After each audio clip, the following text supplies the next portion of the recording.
Welcome to the Strong for Performance podcast, where we give coaches and consultants practical ideas for taking you to the next level in your business and in your life. I'm your host, Meredith Bell. I interview experts who've walked in your shoes and offer real-world experience that you can apply to your own journey.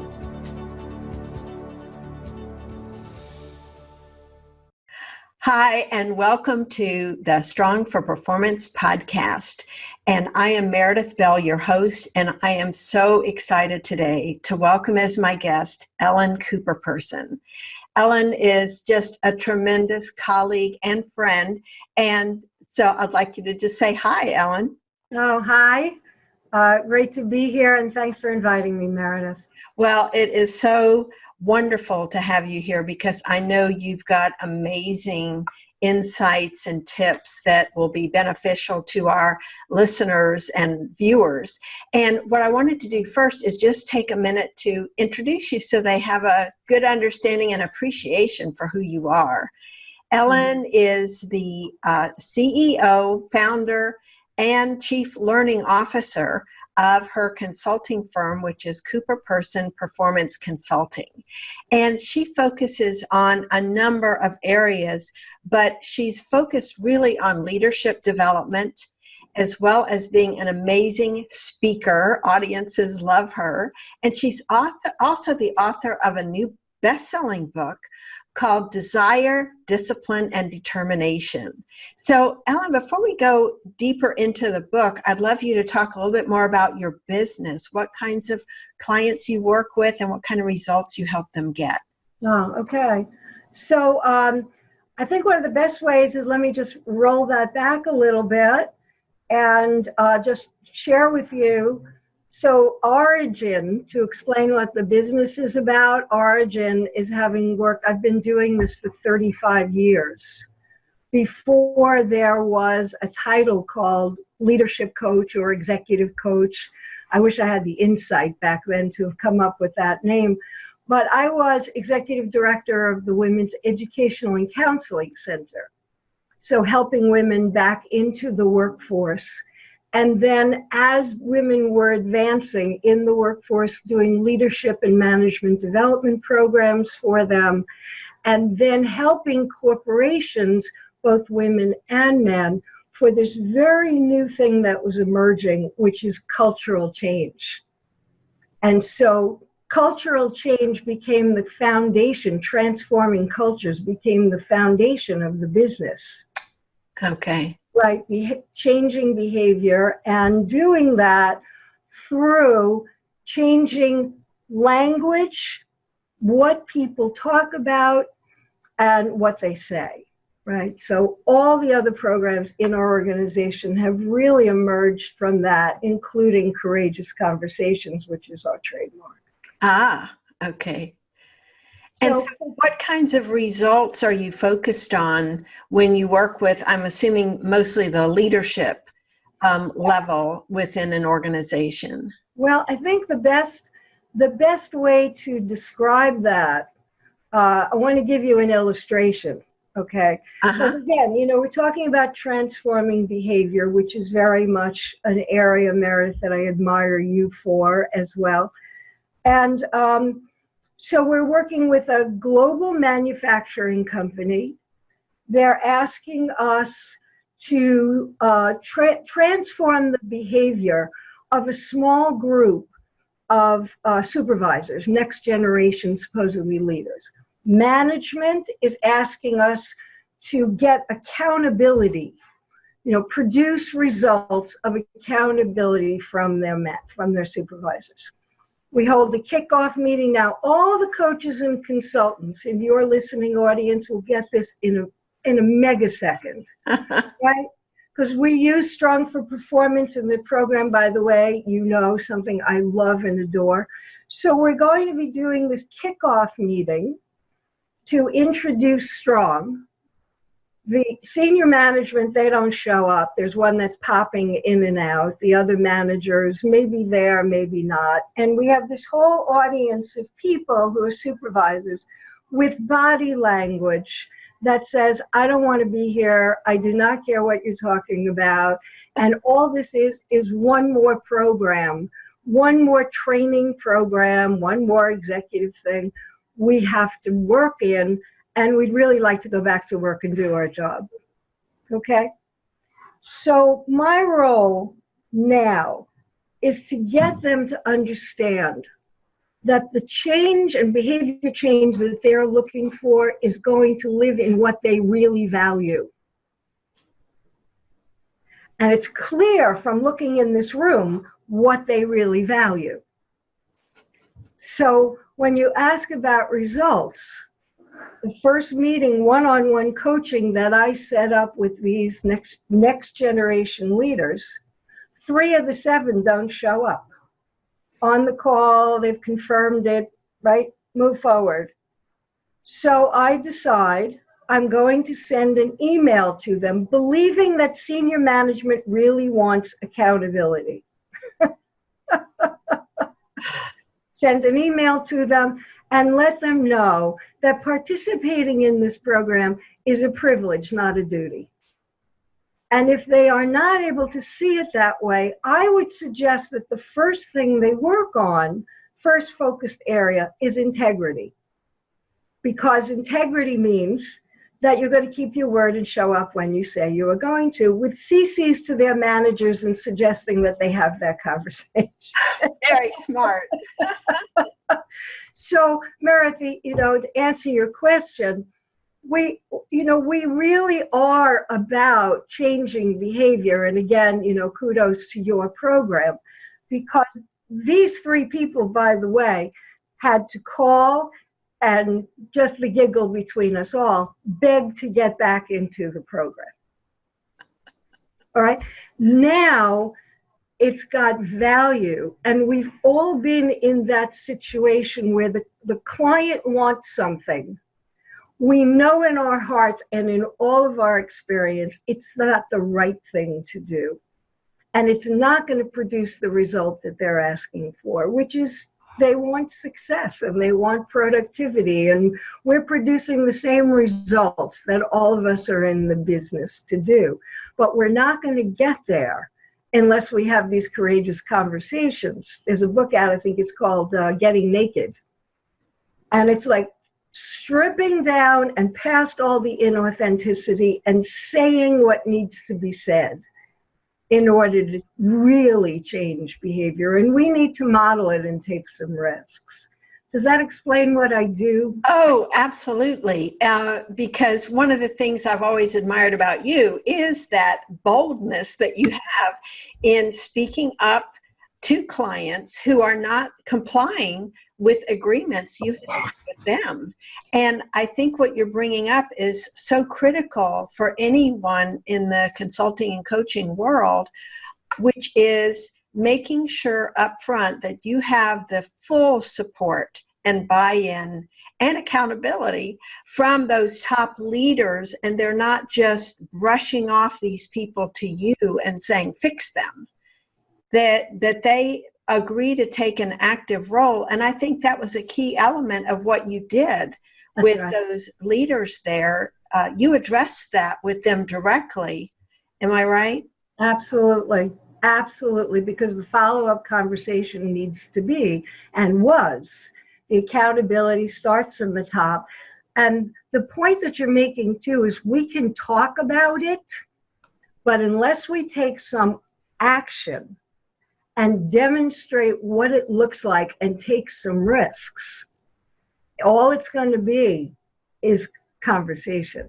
Mm-hmm. So it's got to live in what we have the willingness to take a stand to do and demonstrate to them and hold them to their word. Well, and I also love the fact that you really turned it around, where instead of them being required, the supervisors being required to attend this, it became, you have to earn your way to be able, so you did the takeaway. And I think too many times, because many years ago I was a consultant too, and when we feel that need to, please the client and keep that business, we tend to turn ourselves into a pretzel to try to make it work. And we're the ones doing the accommodating, when what has a greater impact is stating, this is not acceptable. This is what is going to have to happen. And see if they are willing to commit and follow through with that. Okay. That makes a huge difference in how we are perceived, because my guess is now when you are, I don't know if you've started working with them, but as you work with them, you're going to have their attention. Absolutely. Absolutely. I mean, it's even in the first meeting by saying, I start on time, I end on time. And for me, the definition of on time is 15 minutes early, on time is late, late is unacceptable, the door closes. So, we're setting the standards right from the beginning that says, I'm not kidding. I'm really here to help you produce what you said you wanted. Now I'm going to hold you accountable for what you said you wanted. Mm-hmm. And that's got to be in how you show up and play this game. Yes, we have started to work with this team, and the managers have thanked me for holding the line. That's great. We all know that what you said is absolutely true.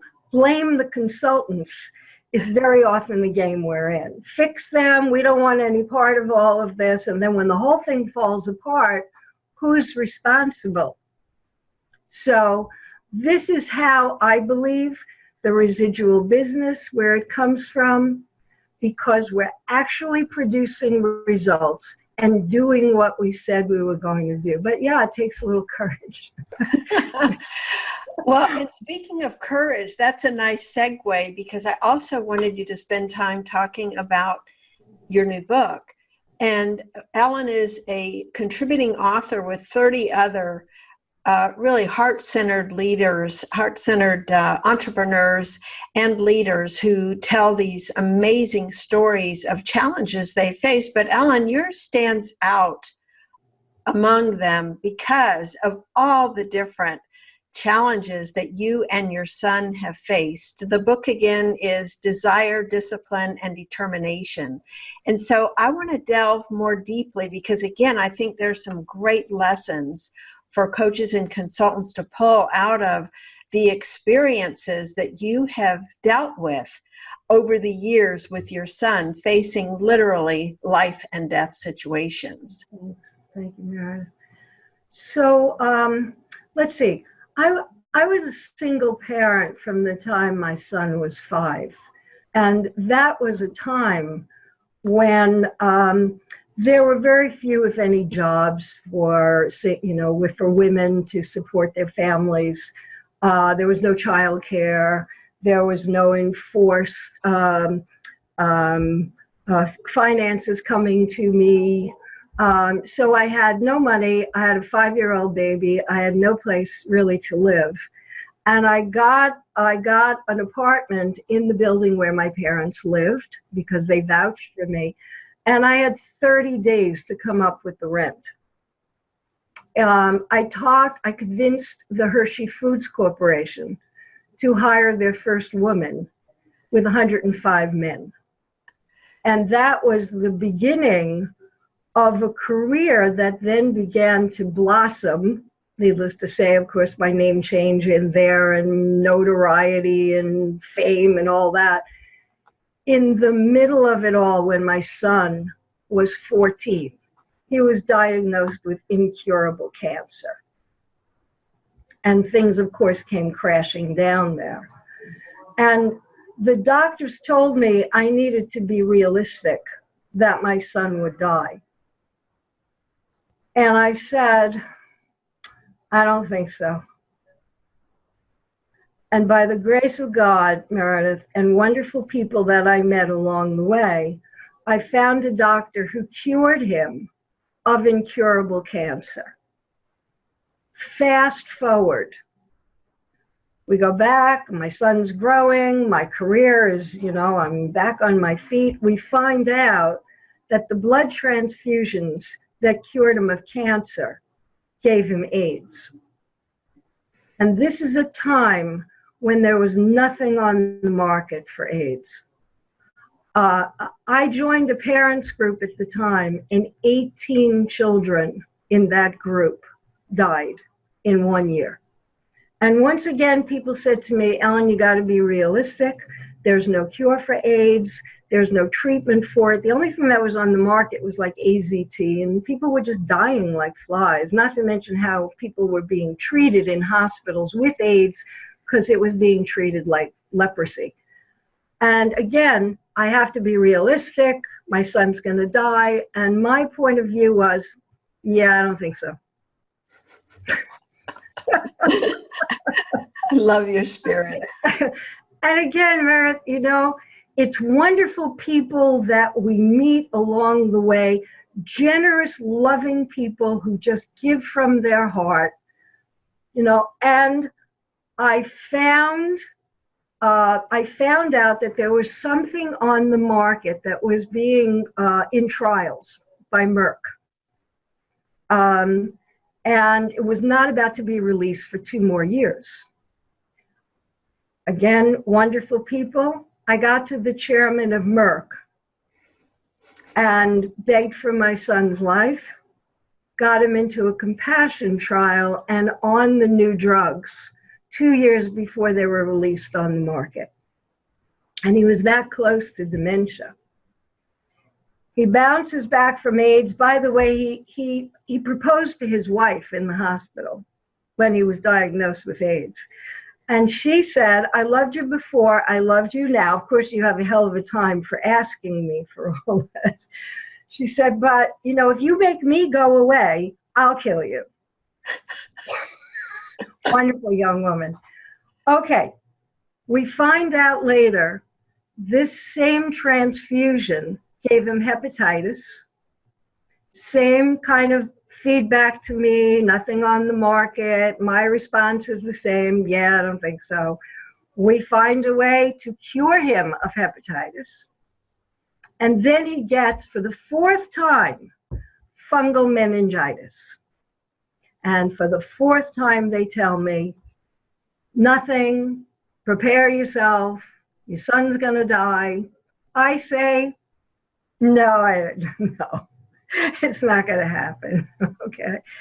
And so I, once again, in the Midwest, find somebody, just the right drugs, just the right time. And again, this is God's grace. You know, I'm sharing the story of me, my son, but, you know, I'm really clear. This is like divine intervention. And so we get him on the drugs that he needs for fungal meningitis. He bounces back from that, cures him of that. And in the process, someone gave me a tremendous gift. They said, in a pile of manure, daisies grow, Ellen. Keep looking for the daisy.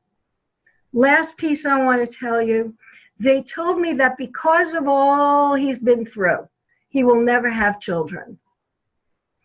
So 16 years ago, my first grandchild was born. And 15 years ago, my second grandchild was born. And they both have autism, and neither one of them are verbal. And guess what I've been told? They will never speak.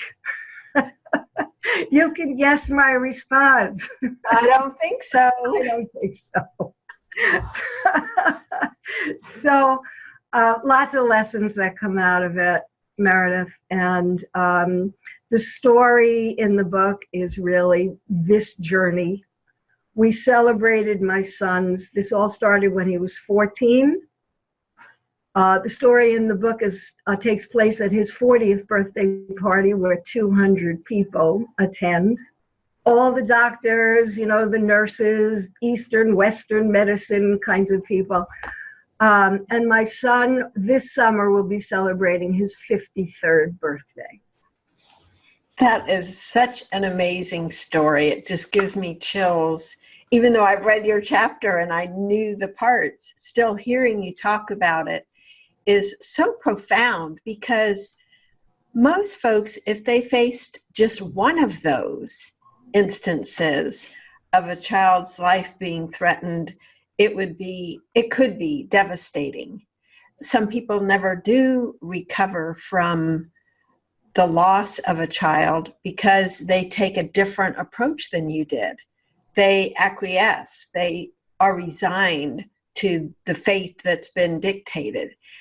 One of the things I just admire so much about you is your not just resistance to, but refusal to consider those kinds of opinions. It's not reality for you. No. And so we all face challenges. I hope our viewers and listeners have not faced as many serious, life-threatening challenges as you just described. But still, we all have our roadblocks, setbacks, horrible things that can happen to us. And so I'd like you to talk a little bit about what are the tools or the inner resources that you tapped into to give you the strength to prevail, because I think those insights can be very valuable for our audience, no matter what specific challenge they may be facing. Yeah, thank you.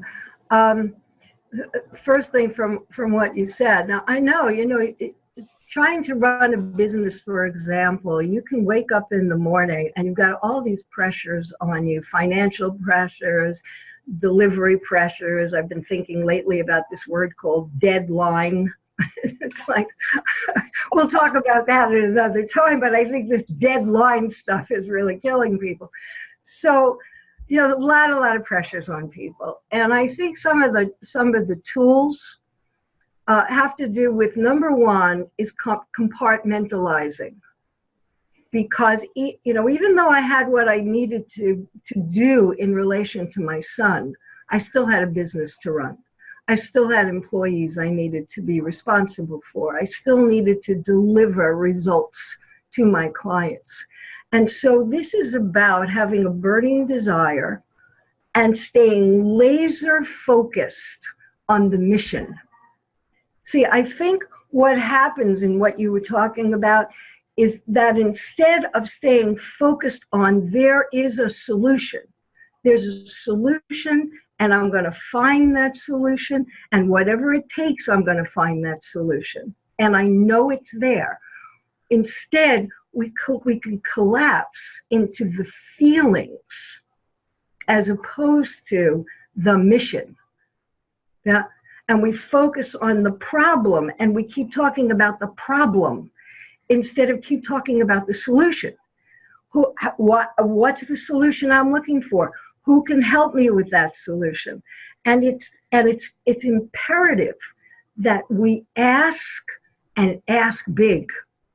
I need a solution to this. We need to have the humility to say, I don't have the answer to this. I need your assistance with it. Do you know anybody who can put me in touch with? And it's the same thing with business development, isn't it? Absolutely. Here's what I'm looking for. Ask big. Do you know anybody who knows anybody in that organization, right? And it's the reciprocity of finding the right people, the people who have this kind of love and goodness in their heart, that understand that giving is getting, right? That There's a flow, that there's an energy flow. You know what I'm saying here. So I do think it very much relates to our running our businesses with staying laser focused. The other is about the determination. Failure is inevitable. Defeat is not. That's a choice. It's a choice to say, I give up. There's no answer to this, right?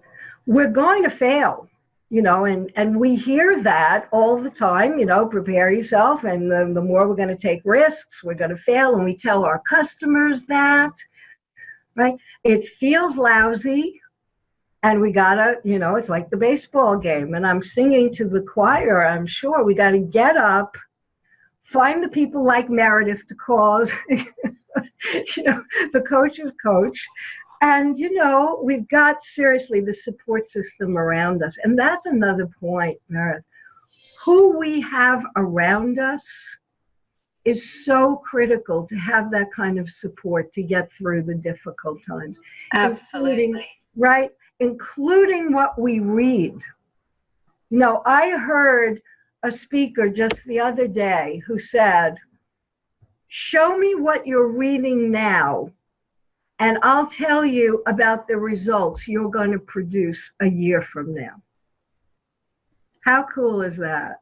That's Right? great. Mm-hmm. Yeah, because the books and the tapes and the podcasts we bring into our life is going to mold our thinking to go ahead. And there's another statement that I love, and you've heard it in many different variations. Success is preparation meeting opportunity, right? And lately, I've been thinking about that because opportunity, I've always thought, is, you know, something great is going to show up, like Oprah sees us and wants us on the Oprah show, you know. But I started thinking about it in terms of opportunity is when there's something that I'm going to say is disastrous or a crisis. Are we prepared? Are we doing all this personal growth things that we do, stuff that we do as coaches and consultants? That's our food every day. Yes. We need to do that lifting every day because we don't know what's coming right around the corner. And it's that allows us to be the leaders that we are because we're prepared for it. And rather than being reactive, you know, I just met with a group this morning so that I could meet with CEOs, a roundtable of CEOs, to be talking about cybersecurity. Go, no, this is, you know, the subject I'm now going to be an authority on, you know, but what, and that's the wonderful thing about this profession. It just leads us all over the place. But the point is, what happens if something disastrous happens, right? The people at 9/11, not to trigger folks out here, but 9/11, there were leaders that emerged on 9/11, the leaders, and there's nobody around to look at, to talk to say, what am I supposed to do? The buck stops right there. You have to decide. You know, I was just working with the Air National Guard and the next generation of leaders, and I said exactly that. You're going to be out there if the lights go out. You know, I don't want to get everybody all crazy here, but if there's something that happens, you're the one that's out there. You're the leader. There's nobody to go to. So go to your mentoring sessions, do your practice, participate, because you're the one that's going to be on the front line. You want to lead. You want to be successful in your business. Do your homework. And don't listen to your feelings about it. Because if I listen to my feelings most days, I would not want to get out of bed. My feelings want me to stay asleep, to stay in my comfort zone, right? Mm-hmm. But what's the mission? What did we say we want to do? What did we say we would accomplish? And be the integrity of our word. Did I just tell you more than you wanted to know? Oh, no, I think everything you said is relevant for sure for any coach or consultant working with clients in helping them think through their conversations with their clients, but also for themselves with their own development, their own business development efforts, and being willing to, I think, dig deep and look within. Some of the takeaways I have from what you've just been describing is, are you really clear on what you want in your business, about what your mission really is? Because I think the stronger, in this case, I think feeling is relevant and important. The stronger your feeling and attachment is to your mission, the more you're driven to work past discomfort, fear, whatever in the past has held you back. You know, you were talking about asking big. I think from working with hundreds of coaches and consultants over the years that have used our products, one of the things that I have seen and been guilty of myself when I was in that position is asking too small. Yep. thinking too small and playing too small instead of giving ourselves credit, feeling confident and courageous enough to ask the kind of questions you were just talking about. Because I think it's too easy to be reticent and hope. Mm-hmm. And I think about you with each of those 4 situations with your son. If you had taken any kind of less aggressive approach, he wouldn't be here today. That's right. That's right. You know, even the doctor that worked with him on AIDS, he said it was the first time that any family had ever shown up at his door where their first conversation was, okay, we're here, what are we going to do? And he said, you know, people just kept showing up. Okay, doctor, you know, what do you think we should do? We showed up and we were a team. What are we going to do? And he said it transformed his practice because he got it that he must involve the family in the decision-making process, right? That's great. And it sounds like also he learned from you, helping them take ownership so they weren't being meek and mild and just seeking his expert opinion. You indicated with your question, we're here to take action. Yeah. So let's create a plan here. We're ready to implement. Yeah. Yeah. And when you said, and you're absolutely right, the emotion needs to get connected to the mission. Mm-hmm. Because I agree with you, for the most part, you ask people what they want. They really cannot articulate it, right? It comes out something like just more, right? I want more money. I want my body to be better. I want to find the perfect mate. I want to build my business. You know, they want more. They will trade that for a mission that is connected to a burning desire. I will forego all the trappings. I will put that all aside, but I will fulfill this mission no matter what it's going to take. That's when we know it's an authentic, burning desire to use our talents and skills, whatever, you know, we're called our special genius, whatever that is, to make a difference.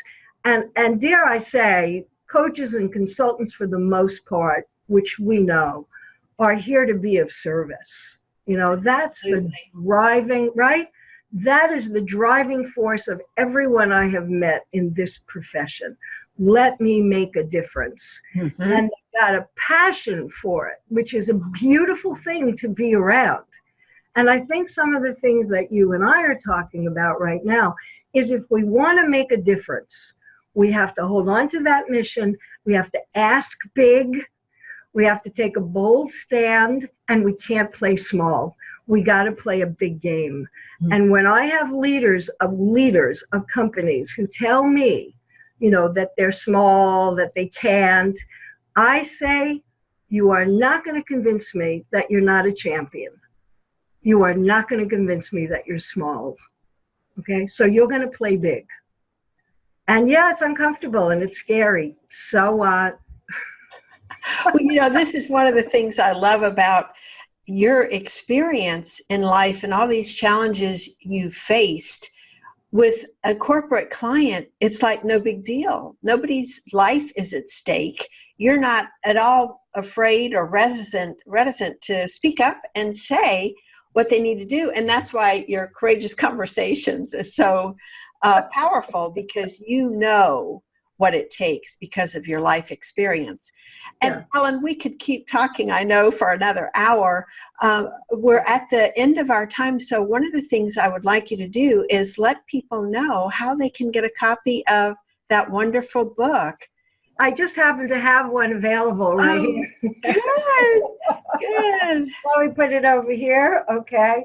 That's great. So, yeah, and as you mentioned, the 30 different authors in here. They can get it on Amazon, order it on Amazon, or they can send me an email, Ellen@Cooperperson or info@Cooperperson. I would be happy to sign it for people who are sending it, $12. And I'll do an autograph. If you want more than one, we're doing our special just for people on your line, $25 for 3 of them. What I'm hearing is that it's making a great graduation gift. Oh, perfect. Yeah, for next generation leaders, kids coming out of school. So just let me know if you email me and you want the book. I'll sign it and I will autograph it for them. Yep. Oh, that's wonderful. So it's Ellen at Cooperperson.com. Yep.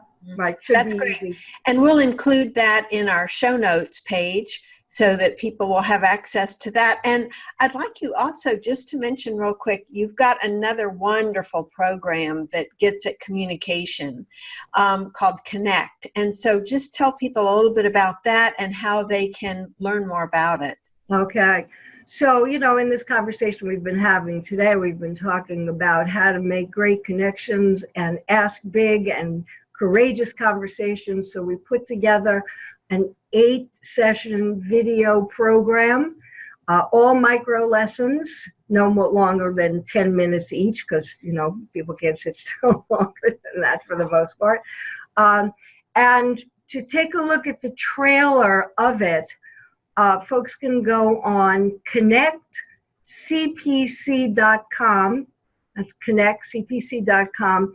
Just go to the trailer. It's 5 minutes. It'll give you a picture of it. We do have coaches and consultants who have been participating in reseller programs and as channel partners to us with that product. And it's very disc-centric as well.